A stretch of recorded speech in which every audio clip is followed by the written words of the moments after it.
BBC का जो आपने इंसिडेंट लिया, मैं उसमें डिटेल में नहीं जाना चाहता हूं, क्योंकि उन्होंने पीछे कुछ उनके एक्शंस ऐसे थी कि उससे ये जाहिर होता था that they were in the hands of people with an agenda on India.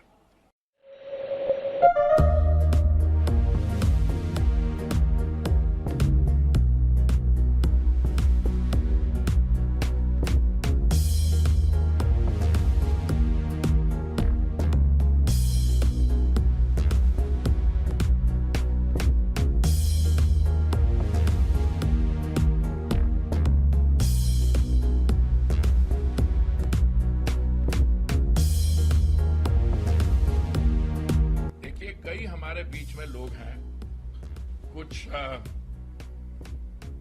विद्वान लोग, कुछ मिसगाइडेड लोग, जो हमेशा हमारे जो इंटरनल इश्यूज हैं उनकी निंदा करते हैं।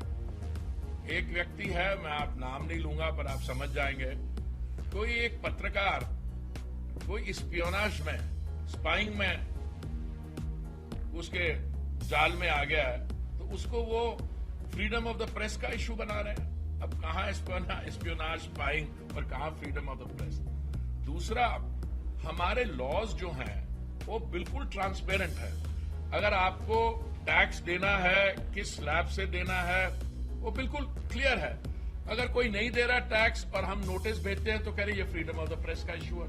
अरे भाई, अगर जो लेजिटिमेट इन्वेस्टिगेशन एजेंसी होती है टैक्स में, तो वेरी माइल्ड दिस थिंग, क्या मान लीजिए आपको लगा कि आप में से, हम में से कोई नहीं दे रहा, तो हमें आता कि जी आप बताइए कि आपकी अर्निंग कितनी है और आपने कितना टैक्स दिया। ये बड़ा इनोकुअस नोटिस है।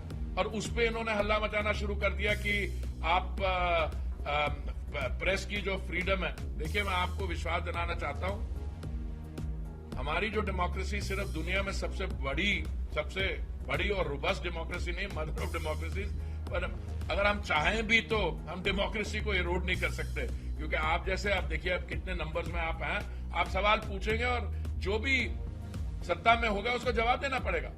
और इसलिए बीबीसी का जो आपने इंसिडेंट लिया, मैं उसमें डिटेल में नहीं जाना चाहता हूं, क्योंकि उन्होंने पीछे कुछ उनके एक्शंस ऐसे थी कि उससे ये जाहिर होता था that they were in the hands of people with an agenda on India. ठीक है, हमारी जो society, it's an open society, जिसका मन में आए सुबह उठ के जिसको मर्जी गाली दे दे। Defamation laws apply after a point. पर मैं तो अपना अनुभव बताता हूं, मैं रोज सुबह उठता हूं और ढूंढता हूं कि कौन से बुद्धिजीवी व्यक्ति ने मुझसे रिश्ता जोड़ने की कोशिश किया। मैं कहता, this is the reality. But हम लोग जो पॉलिटिक्स में आ गए, हमारा थोड़ा स्किन भी थिक स्किन्ड हो गया है। But so I will answer it in those terms.